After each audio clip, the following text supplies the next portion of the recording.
wa sahbihi wa man wala amma ba'du. Alhamdulillah, kita melanjutkan kajian kitab Tadkiratus Sadida yang disusun oleh Syed Hasan bin Ahmad Al-Kaf, masih di pembahasan kesunahan ketika melaksanakan rukun di dalam sholat.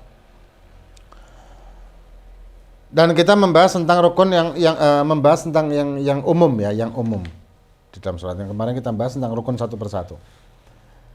Ini masuk ke 31, at-tazayyunu wa tajammulu fiha. Berhias. Ketika kita mau sholat, sunnah kita untuk berhias. Berhias ini dengan apa? Ini akan kita bahas. Karena sholat itu merupakan silah antara manusia dengan Tuhannya. Maka itu kita seyogyanya ketika kita sholat, kita mempersiapkan diri kita dengan semaksimal dan sesempurna mungkin. Karena yang kita hadapi ini adalah Allah. Kita menyembah Allah dengan melakukan gerakan-gerakan yang sudah diajarkan kepada Nabi kita Muhammad SAW dan sampai kepada kita. Maka itu kita sunnah untuk bukan sholat sembarangan, tapi sholat dengan berhias, ya, maksudnya memakai yang nanti akan kita bahas satu persatu bagaimana. Bukan pakai lipstik, pakai bedak gitu, bukan maksudnya. Antara lain yang pertama, lubsul imamah, memakai imamah, atau kalau Jawanya udeng, imamah. Sunnah. Ketika kita sholat di rumah. Kalau kita sholat di luar, untuk pemakai imamah ini, ya, seyogyanya adalah memang ulama yang berhak atau layak memakai imamah tersebut. Kenapa? Karena imamah itu kan umumnya identik dengan seorang ulama. Kalau kita bukan ulama dan memakai pakaian yang identik dengan ulama, itu bahaya. Ketika kita memakai atribut ulama nih, kita bukan ulama. Dan ketika ada orang nanya sama kita hukum, kita tidak bisa jawab karena memang tidak tahu. Akhirnya jawab sa'ono'e, karena tidak jawab kan izin. Akhirnya jawab sa'ono'e. Ternyata ngawur. Akhirnya dhalla wa adhal, sesat dan menyesatkan orang lain lagi. Nah, tapi kalau di rumah sendiri pakai imam boleh. Silahkan. Bahkan sunnah ketika kita sholat memakai imamah. Bahkan kalau standarnya Hadramut ini ya tidak boleh pakai imamah para santri-santri kecuali mereka hafal Bidayatul Hidayah dan mengamalkannya. Kalau tidak, itu suka ditegur sama habaib-habaib sepuh-sepuhnya. Kemudian ada juga yang memang ulama ya, tapi dia belum menghafalkan, tapi belum ini. Ada dispensasi lah, keringanan ketika dia memang digunakan untuk dakwah. Karena kadang-kadang orang itu kalau misalkan ulama, ketika dia dakwah dengan pakaian dan atribut yang bukan ulama, orang memandang sebelah mata. Kalau tidak kenal. Kalau kenal ya tidak masalah kan. Tapi kalau tidak kenal, biasanya dipandang dengan sebelah mata. Tapi ketika pakaian atribut ulama, baru orang lihat dan mendengarkan omongannya. Ya, itu memang salah sih seperti itu, tapi memang umum kan di masyarakat kan begitu, melihat siapa yang berkata bukan apa yang dikatakan. Kemudian yang kedua, lubsur rida, memakai rida syal, ini sunnah, memakai rida. Kemudian lubsul jubbah, memakai jubah, sunnah, Kanjeng Nabi pakai jubah. Kemudian lubsul khatam, memakai cincin, dan sunnahnya cincin itu dari perak. Kalau dari besi makruh malah, dan juga bahaya katanya kalau dari besi itu ngerusak kulit katanya. Sunnah dari perak. Lah batunya dari apa? Ya sembarang wis, batu kali apa wis. Kemudian ada yang nanya sama anak dulu waktu lagi musim-musimnya batu itu, kalau batu ini khasiatnya gimana? Waduh, saya bilang, ya obat, ya khasiatnya, watu ya apa? Maksud dimplok watu. Kemudian dikatakan lubsut tailasan fi haqqi man yaliku bihi. Tailasan itu pakai kayak semacam kayak segitiga kain segi empat, terus dilipat jadi segitiga, terus diginikan dan diputar. Ya, paham ya gambarannya. Itu sunnah itu. Kalau Jumat, terutama khutbah Jumat, khotibnya sunnah juga gitu. Habib Umar, atau mungkin bisa dilihat di video-video YouTube, kalau misalkan Habib Umar lagi khutbah Jumat, kan mesti gini kan, ada salnya tuh dikudungno tapi diputar, bukan dilurusno gini, ndak. Ya, kalau dilurusno gini malah ada yang mengatakan ndak disunahkan, tapi ada di apa, disampirno, itu namanya tailasan. Kemudian at-tatayyub, dan sunnah pakai minyak wangi. Minyak wangi apa ya, sembarang wis, pakai oud, mesik, atau apa saja lah, sembarang. Jadi tidak ada kekhususan kalau untuk minyak wangi tertentu, pokoknya wangi. Memang ada sih yang disuka sama Nabi, seperti mesik itu juga kan. Cuman kalau mesik yang asli banget, asli sekarang ini ya kayaknya nggak tahu ada enggak.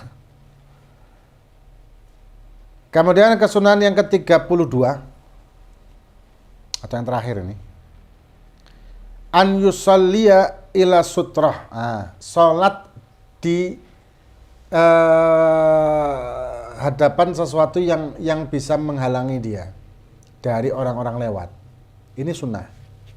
Ini penting ini. Sutra ini penting karena banyak orang yang tidak paham. Sunnah kita sholat itu di hadapan kita ada benda untuk mencegah orang lewat di depan kita, atau sejadah.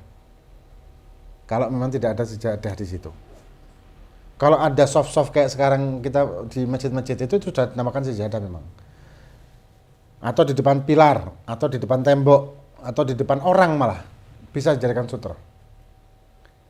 Kalau ada orang duduk nih, kemudian kita sholat di belakangnya, kita dapat sunnah ini.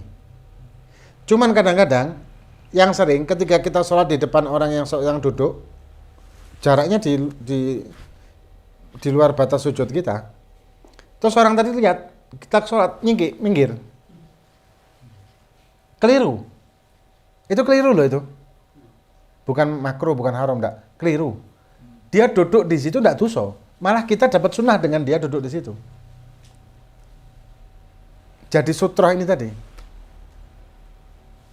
Tapi biasanya kan maksud nyingkir, ya, kudu ngarepe orang, enggak dong. Sama dengan ketika kita lewat depan orang yang lagi sholat, itu ada jarak yang kita makruh haram untuk melewat dan tidak boleh, tidak masalah ketika kita lewat. Nanti kita bahas itu. Ada yang boleh kita lewat, ada yang haram kita lewat. Kemudian maratibus sutrah arba'ah. Satir itu ada 4, atau penghalang itu ada 4 tingkatan, 4 macam.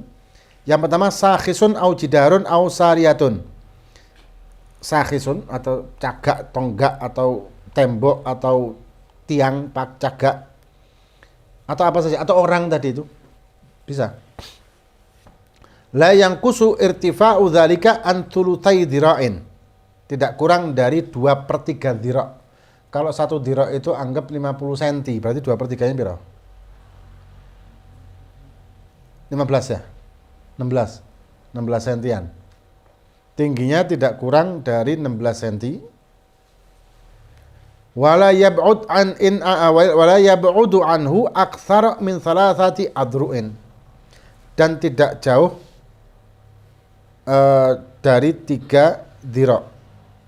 Tidak lebih dari 3 dira' jaraknya. Dari mana? Dari tumit. Ada perbedaan antara Imam Ibnu Hajar dan Imam Romli. Kalau Imam Ibnu Hajar mengatakan dari tumit kita, kalau Imam Romli dari ujung jari kaki kita. Jaraknya tidak lebih dari 3 dira'. Berapa 3 dira'? Kalau kita anggap 1 dira'-nya 50 cm, karena ada yang mengatakan 50, ada yang mengatakan 40. Kalau 50 berarti berapa 3 dira'? 1,5 meter. 150 cm, 1,5 meter. Ya sak soft kan? Sak sejadah lah, sak soft. Itu afdolnya. Kemudian yang kedua, anyon siba asa. Kalau ndak ada di padang pasir atau di padang pasir gitu ya, maka dia menancapkan kayu, tonggak atau tongkat atau tombak atau apa saja di depannya dia. Ya, kalau tidak ada halangan maksudnya. Tidak ada juga an yafrisha sajadatan, pakai sejadah. Ya kain atau apalah, pokoknya sejarak tadi 1,5 meteran tadi itu, 3 dirak 1,5 meteran. Kemudian yang keempat, atau an yakhutta khattan, menggaris. Tapi garisnya begini, bukan begini. Vertikal. Apa ya vertikal ya? Ini apa sih? Horizontal. Ini vertikal. Digaris untuk tanda. Nah, orang yang lewat di luar tanda ini tidak masalah. Orang yang lewat di tanda tersebut, nah ini yang haram. Wal afdal fi sutra an takuna an yamini aw yasari. Kemudian afdalnya halangan tadi itu baik cagak atau tonggak atau tembok atau apa saja, itu afdalnya di pundak ke kiri kita atau di kanan kita, bukan di kepala kita. Cagak gini ya, ini cagak nih, kita sholat di sebelah kanannya cagak atau sebelah kirinya cagak, yang pundaknya kita tuh. Tapi bukan mepet gini, maksudnya di belakangnya.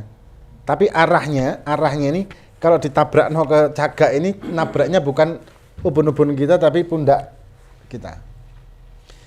Wa idza kanat sutra mu'tabarah fayahrumul murur wa yundabul musalli daf'ul mar. Kalau misalkan tadi sudah kita bahas tadi, kalau misalkan sutra tadi sesuai dengan tadi, ya ukurannya apa segala macam, maka haram untuk lewat. Ya, haram untuk lewat. Itu. Tapi kalau Imam Ghazali mengatakan makruh. Bukan haram, tapi makruh. Bukan haram, tapi makruh. Lewat. Imam Ghazali mengatakan demikian dan dinukil oleh Imam Nawawi di dalam kitab Majmu'nya, Syarah Muhadzab. Dan itu mu'tamad sih sebetulnya. Kemudian wa yundabu lil musalli daf'ul mar. Sunnah bagi yang sholat untuk menghalangi orang yang lewat. Tapi kalau wa idza lam takun sutroh, kalau tidak ada tanda tadi, maka fayukrahul murur, makruh untuk lewat. Ya, ini bagi yang berpendapat haram lewat tadi. Wala yajuzu daf'ul mar, dan tidak boleh dihalangi. Tapi yang sering sekarang orang itu sholat mundur mendekati tembok dan di depannya los, dan ketika ada orang lewat dihalangin. Padahal enggak, bukan begitu, enggak boleh malah itu. Kemudian wala yu'taddu bimartabatin ma'wujudil lati qablaha, tadi juga. Wa kullu saffin sutratu saffal ladzi amamahu wa saff al-awwal sutratu sutral imam. Ini setiap saf itu sutrahnya adalah makmum di depannya, dan sampai depan saf pertama sutrahnya itu adalah imam. Itu kalau sholat berjamaah maksudnya. Sutrahnya itu berarti makmum yang di depannya. Orang kan berarti orang. Ya sama kayak tadi. Ada orang lagi duduk, kita sholat di belakangnya terus nyengkir, padahal enggak. Harusnya enggak nyengkir. Kita dapat sunnah dan dia tidak dosa. Kemudian wa yajuzu murur ma'awujudi sutra fi arba' halat, dan boleh untuk lewat padahal ini orang ada sejadahnya, atau orang ini sholat di depan tembok atau tadi sutra tadi, boleh kita lewat di 4 hal. Ini juga sering kasus-kasus yang salah kaprah ya. Yang pertama, idza kana fi haram Makkah fi mahallit tawaf faqat. Kalau di tanah haram Mekah di posisi tempat tawaf, kita lewat di depan orang sholat tidak dosa. Posisinya tapi di tawaf, mataf namanya, tempat tawaf, bukan di masjidnya. Kemudian yang kedua, idza qassara al-musalla bi an shalla fit tariq. Sholatnya itu di jalan, tempat orang lewat, karena mungkin masjidnya kecil atau apa, tidak bisa, atau di depan pintu gitu. Kita lewat tidak masalah, tidak dosa kita. Kita tidak dosa. Kenapa? Karena dia di depan pintu menghalangi jalan, tidak masalah kita. Dan dia tidak boleh nyegah, tidak boleh nolak. Tidak boleh menghalangi. Kemudian yang ketiga, idza wajadal musalli furjah fayajuzul lahu al-murur lisaddil furjah. Kalau ada orang yang dia sholat jamaah ini banyak, tapi ada soft kosong di depan yang orang nggak maju, dia boleh melewati orang soft ini di depan orang sholat ini untuk maju ke soft yang di depannya, ngisi kosongan. Nggak apa-apa, dosa? Nggak. Dan nggak boleh dicegah. Dan sunnahnya mencegahnya itu bukan dengan eker-ekeran. Karena ada orang eker-ekeran. Sampai kayak orang tarung. Kemudian yang terakhir, idza kana muttar bi angkana yuridu qada al haja atna shalah. Kalau misalkan ada orang yang kebelet misalkan atau batal sholatnya, terus kemudian dia kepingin keluar dari shaf, itu tidak apa-apa, suruh lewat. Jangan dicegah malahan. Akhirnya kalau mau urus ya apa? Wah, kira-kira nggak bisa lewat, nggak bisa, misalnya jebol di situ masjid, najis kabeh. Nggak apa-apa, lewat itu nggak apa-apa. Lebih baik malah lewat itu di depan orang sholat daripada melewati antara orang sholat. Kenapa? Kalau melewati antara orang sholat, kan kita disunahkan merapatkan pundak dengan pundak, bukan kaki dengan kaki loh ya. Pundak dengan pundak, bukan nempelkan kaki dengan kaki. Nah, ketika kita lewat nerombol, ke Boso Malangin nerombol antara orang sholat ini, itu akan mengakibatkan orang itu akan berpindah kiblat, sedangkan kiblat itu harus dengan dadanya. Menghadap kiblat itu dengan dada, bukan dengan wajah. Ketika kita miring gini dari kiblat, bisa batal sholat kita. Maka seyogianya itu ke arah samping, jadi melewati orang-orang sholat itu.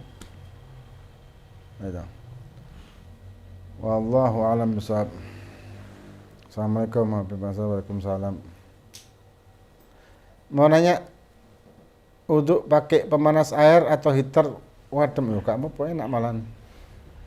Uduk pakai air hangat, apalagi di musim sekarang, musim dingin Malang gini, masya Allah. Uduk pakai air hangat boleh enggak? Boleh, enak. Daripada kaduk. Wallahu a'lam bishawab. Fatihah bin Allah fakina fi dunya wa hadin sallallahu alaihi wasallam. Hadratin Nabi al-Fatihah.